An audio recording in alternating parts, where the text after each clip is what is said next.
Hello everyone, कैसे हैं आप लोग। आई होप आप सब बहुत अच्छे होंगे। आज हम फ्रांसिस बेकन के ऑफ स्टडीज़ ऐसे से रिलेटेड मोस्ट इम्पोर्टेंट एमसीक्यूज़ देखने वाले हैं और ये 50 एमसीक्यूज़ हैं, तो हम इनको दो पार्ट में करेंगे। दो पार्ट में डिवाइड करके ही करवाऊंगी मैं। ओके, 25 एक बार करेंगे और 25 एक बार करेंगे, क्योंकि वीडियो बहुत लंबी हो जाती है और फिर क्या है कि बोरियत लगती है ना, कि एक ही चीज़ को बार बार कितनी बार देखें हम लोग। ओके, तो हम लोग क्या करेंगे, आज 25 करेंगे और 25 अगली बार करेंगे। ओके, और फ्रांसिस बेकन का ऑफ स्टडीज़ का पूरा ऐसे मैंने हिंदी और इंग्लिश दोनों में आपको अच्छे से क्लियर किया है। अगर आपने नहीं देखा है तो मेरी पिछली वीडियोस में जाकर वॉच कीजिए। ओके, और अगर आप चैनल पर नए हैं तो चैनल को सब्सक्राइब जरूर करिएगा। ओके, और आपको वीडियो कैसा लगता है एक क्लिक करके लाइक कर दीजिए, मुझे अच्छा लगता है, मोटिवेशन मिलता है। ओके, चलिए तो हम शुरू करते हैं अपने एमसीक्यूज़ की series. Most important Francis Bacon के ऑफ स्टडीज़ के मोस्ट इम्पोर्टेंट एमसीक्यूज़ हैं ये। ठीक है, चलिए। और मैंने अपना फिक्शन का पार्ट कंप्लीट करवा दिया है ना। एमपीटेट से रिलेटेड जो प्री एग्ज़ाम में फिक्शंस आते हैं वो सारे मैं क्लियर करवा चुकी हूँ आप लोगों को। तो नहीं देखा है आपने तो मेरी पिछली वीडियोस में जाकर सब कुछ वॉच कीजिए। चलिए तो हम शुरू करते हैं अपने मोस्ट इम्पोर्टेंट एमसीक्यूज़। चलिए तो हम लोग अपनी एमसीक्यूज़ की सीरीज़ को आज कंप्लीट करेंगे। ओके, आज मैं आपको 25 मोस्ट इम्पोर्टेंट एमसीक्यूज़ करवाऊंगी फ्रांसिस बेकन के ऑफ स्टडीज़ ऐसे के ऊपर, है ना। ओके, चलिए तो हम शुरू करते हैं टाइम वेस्ट ना करके, क्योंकि बच्चों का जो टाइम है अभी का टाइम बहुत इंपॉर्टेंट है। अभी हम लोग क्या करेंगे, पूरा जल्दी से जल्दी सिलेबस कंप्लीट करते हैं, उसके बाद में हम इसको रिवाइज भी करेंगे और इसके जो मोस्ट इंपॉर्टेंट फैक्ट होंगे, इंपॉर्टेंट पॉइंट होंगे, हम उनको भी देखेंगे बाद में। ओके, चलिए तो क्वेश्चन नंबर फर्स्ट है हमारा, who is the author of studies. Of studies के ऑथर कौन है, तो ये हम लोगों को पता ही है कि फ्रांसिस बेकन है। ओके, ये मुझे पूरा बताने की ज़रूरत नहीं है आप लोगों को। चलिए क्वेश्चन नंबर सेकंड है हमारा, in which year was of studies first published. सबसे पहले ऑफ स्टडीज़ जो ऐसे था वो कौन सी ईयर में पब्लिश्ड हुआ था, है ना। तो वो पब्लिश्ड हुआ था 1597 में। ओके, चलिए क्वेश्चन नंबर थर्ड देख लेते हैं हम, of studies is a part of which collection. Okay, तो हमने अपनी समरी में देखा था कि फ्रांसिस बेकन ने 1597 में एक ऐसे का पार्ट पब्लिश किया था, है ना। उसी का एक छोटा सा ऐसे है ऑफ स्टडीज़, उसी के अंदर से इसको लिया गया है। ओके, तो ये जो पूरा कलेक्शन था जिसमें ऑफ स्टडीज़ भी उसके अंदर था, वो ऐसे का कलेक्शन कौन सा है ना। उस कलेक्शन वाली बुक का नेम क्या है, तो उसका नेम था ऐसे और counsel civil and moral. Okay, essays और काउंसिल्स सिविल एंड मॉरल। चलिए क्वेश्चन नंबर 4 देख लेते हैं हम।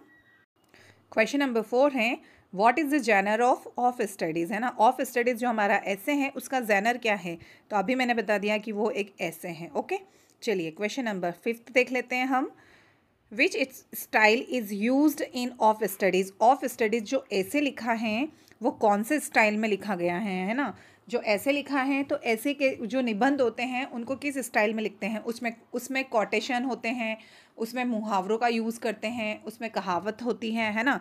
तो इन सब चीज़ों को मिलाकर ही हमको ऐसे एक प्रभावशाली तरीके से अगर ऐसे लिखना है तो इन सब चीज़ों को यूज़ करना पड़ेगा आपको। ओके, तो फ्रांसिस बेकन बताते हैं कि ऑफ स्टडीज जो ऐसे उन्होंने जिस स्टाइल में लिखा है वो लिखा है शॉर्ट, क्रिस्प एंड एफोरिस्टिक, है ना। एफोरिस्टिक का मतलब ही मुहावरे, कहावतें, है ना, ये सब कुछ हो जाता है। ओके, चलिए क्वेश्चन नंबर 6 देख लेते हैं हम, Francis Bacon is known as the father of. Okay, Francis Bacon father के रूप में जाने जाते हैं, किस चीज़ के लिए जाने जाते हैं, तो इंग्लिश ऐसे के फादर के रूप में जाने जाते हैं। ओके, इस क्वेश्चन को ऐसे भी पूछ सकते हैं कि हु इज़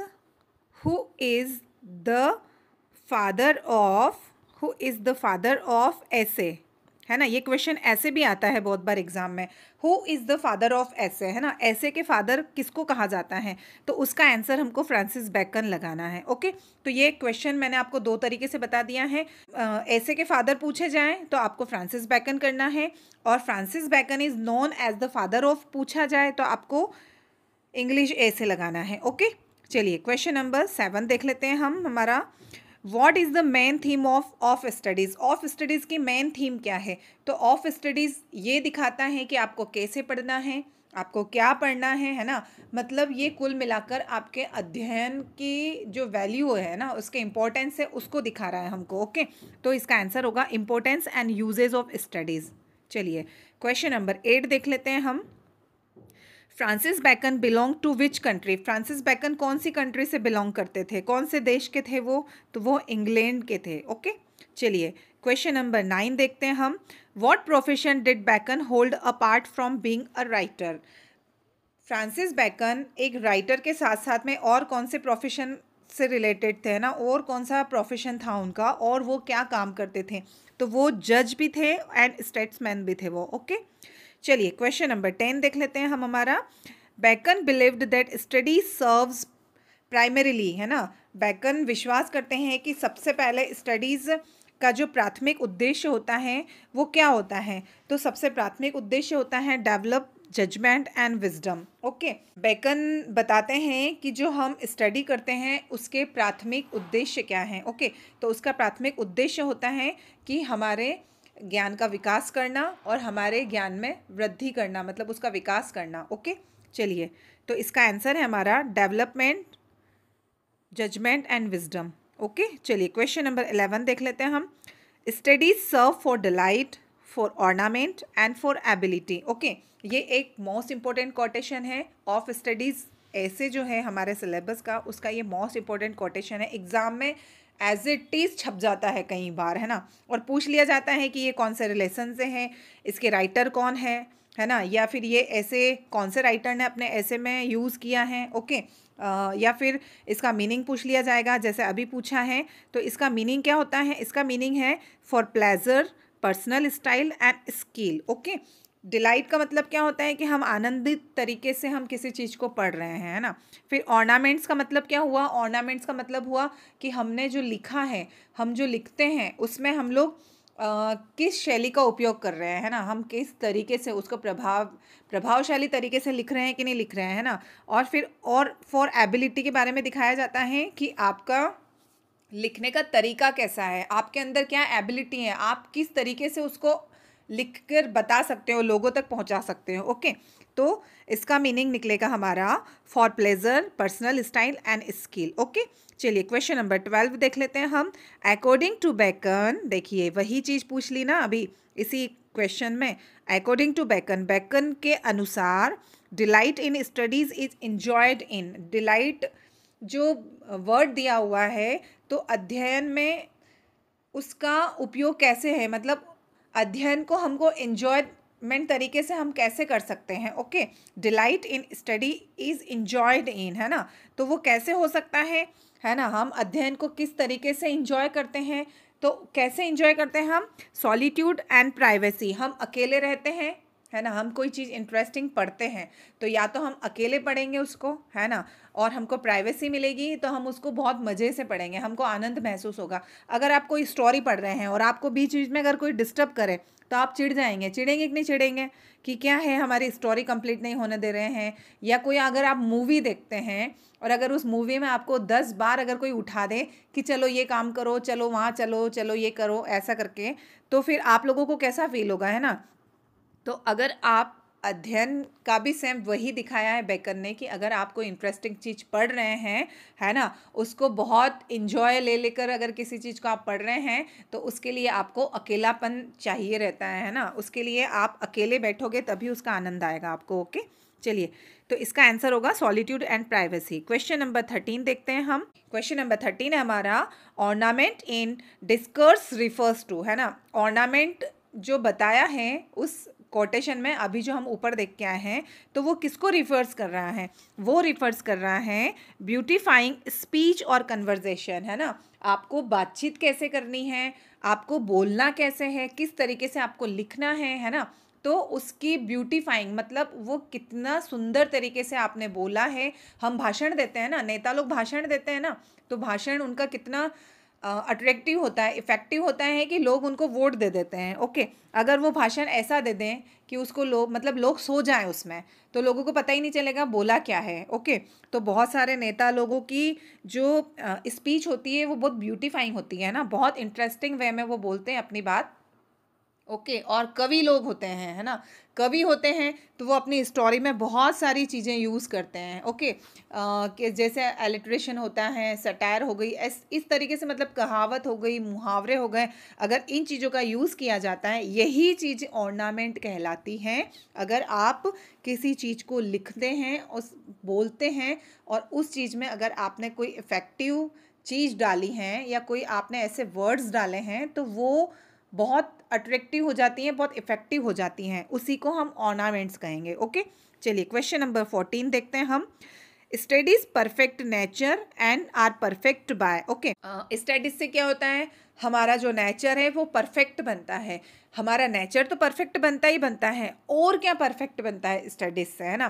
तो स्टडीज से और क्या परफेक्ट बनता है, एक्सपीरियंस परफेक्ट बनता है। अगर हम कंटिन्यू हम किसी चीज़ को पढ़ रहे हैं और उसको हमारे लाइफ में अप्लाई कर रहे हैं तो हमको क्या हो जाएगा, उस चीज़ का हमको अनुभव हो जाएगा, है ना। अगर आज जैसे मैं आपको ये लेसन रीड करवा रही हूँ, पढ़ा रही हूँ आप लोगों को, है ना, टीच कर रही हूँ ना मैं आप लोगों को, तो यही चीज़ अगर मैं आपको कंटिन्यू आज हमने पढ़ लिया, फिर जब एग्ज़ाम आएगी उससे पहले हम फिर रिवाइज करेंगे, तो ये चीज़ अगर हम बार बार पढ़ेंगे, है ना, तो फिर क्या होगा, इस चीज़ के बारे में हमको मतलब नॉलेज हो ही जाएगा, हमको अनुभव हो जाएगा कि वाकई में इसके अंदर है क्या।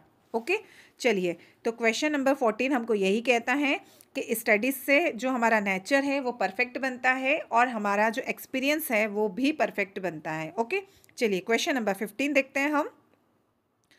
Crafty man contain studies means, है ना, जो क्राफ्टी मैन होते हैं, जो चतुर लोग होते हैं, है ना, वो स्टडीज़ को क्या करते हैं, तो वो क्या करते हैं, वो चतुर जरूर होते हैं लेकिन वो डिसऑनेस्ट होते हैं, वो ईमानदारी से उसको पढ़ेंगे नहीं, मतलब वो अपनी स्टडी को लेके वो दिखा दिखा कर शो ऑफ करके पढ़ेंगे वो, है ना।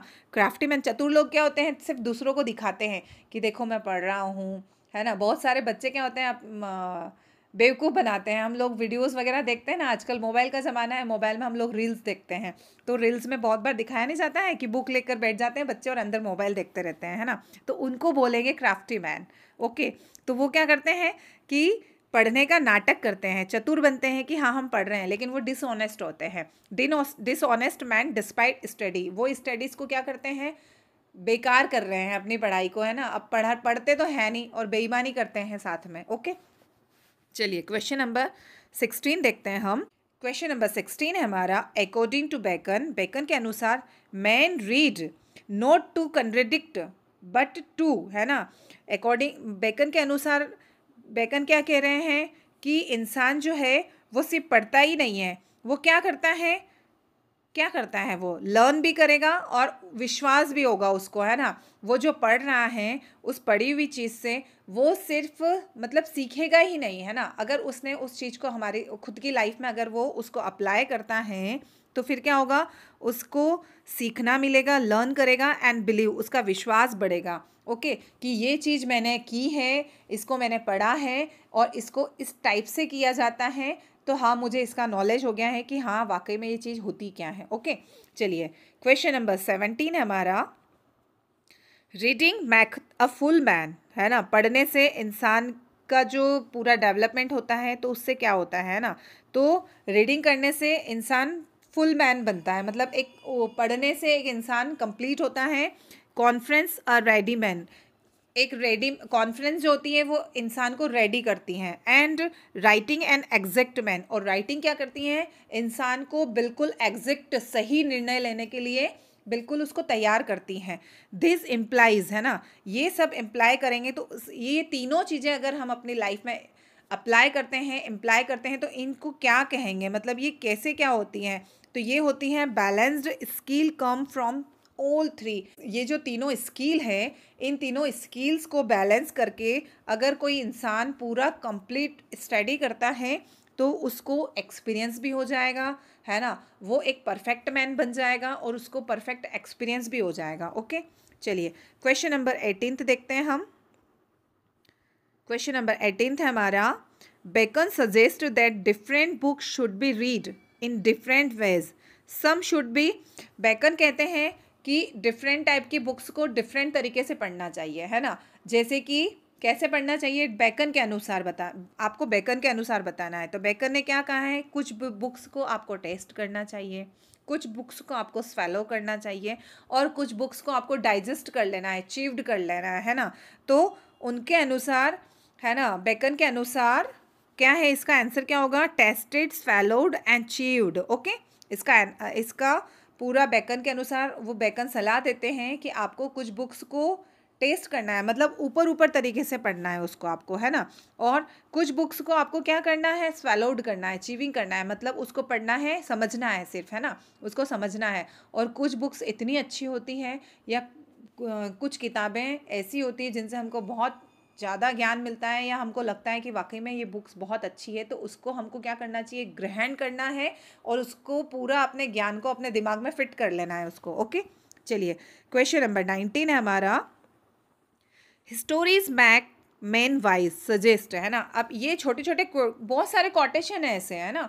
फ्रांसिस बेकन ने अपने पूरे ऑफ स्टडीज़ में बहुत सारे कोटेशन दिए हैं, तो हम लोग इसके पूरे मेन इम्पोर्टेंट जो कोटेशन है, फैक्ट हैं, हम इसको बाद में देखेंगे। पहले हम इनको सबको कवर, और ये भी मैं कवर करवाऊंगी, आप टेंशन मत लेना कि ये हम कवर नहीं करेंगे, इनको भी कवर करेंगे, लेकिन पहले हम सिलेबस कंप्लीट कर लें अपना।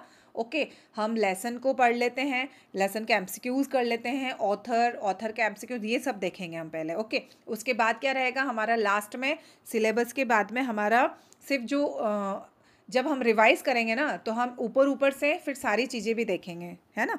चलिए, तो history max man wise, history क्या करती है, इंसान को बुद्धिमान बनाती हैं, ये सलाह देते हैं। तो ये कैसे सलाह होती हैं, है ना, बेकन के अनुसार कैसे सलाह हो रही है ये, तो स्टडिंग हिस्ट्रीज डेवलप विजडम, हमारे ज्ञान में विकास करती हैं हिस्ट्री।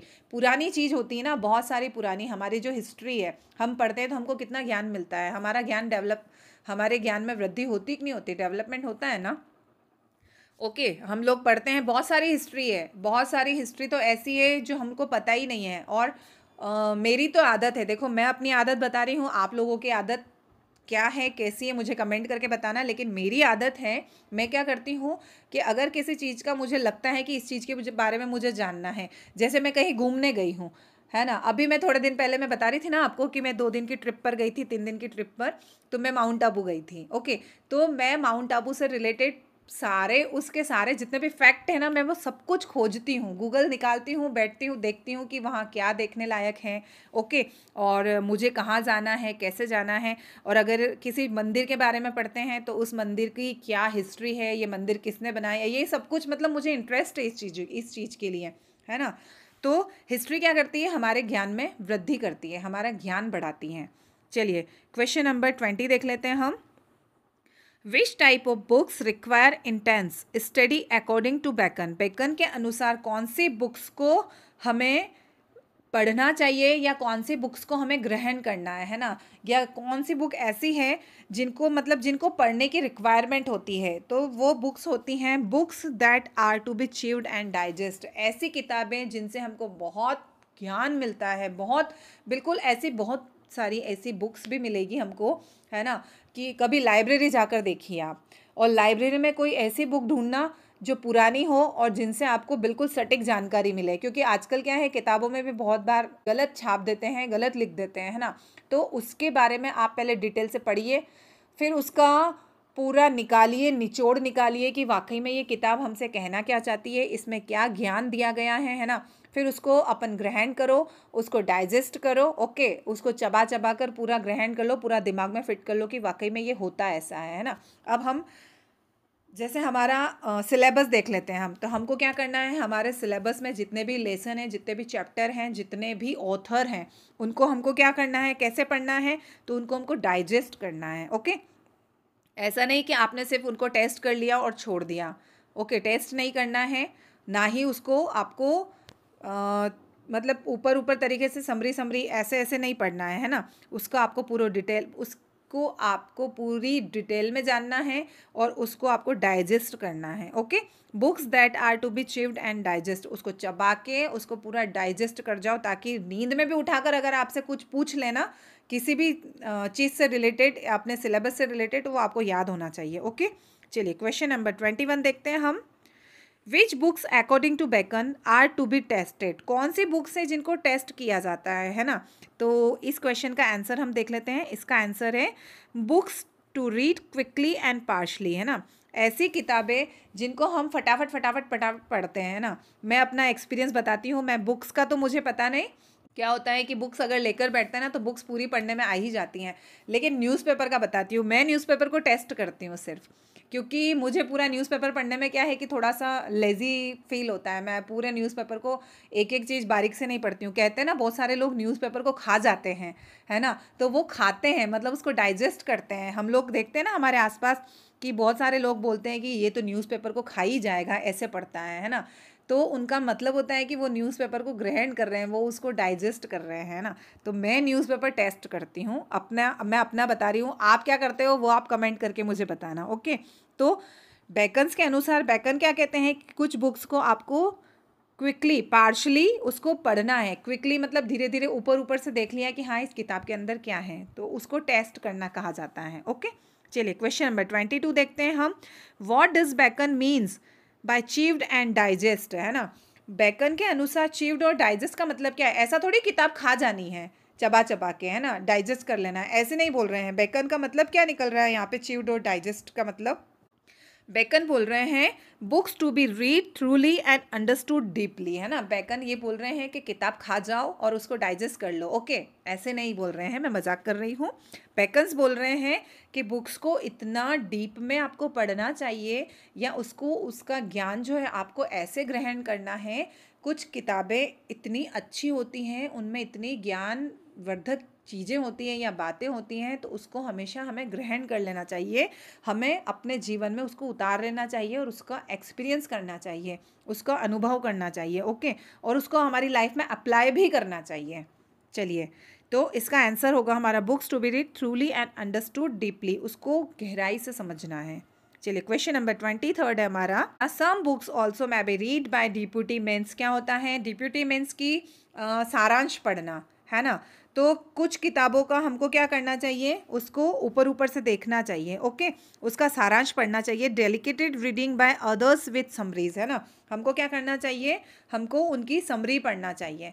पूरा जैसे कोई बुक्स होती है ना, पूरी डिटेल में पढ़ने लायक नहीं होती, बहुत सारी किताबें हैं ना, तो उनको ऊपर ऊपर से उनकी समरी देख लेना चाहिए। इसका मीनिंग ये निकल रहा है यहाँ पे, ओके। चलिए क्वेश्चन नंबर 24 है हमारा।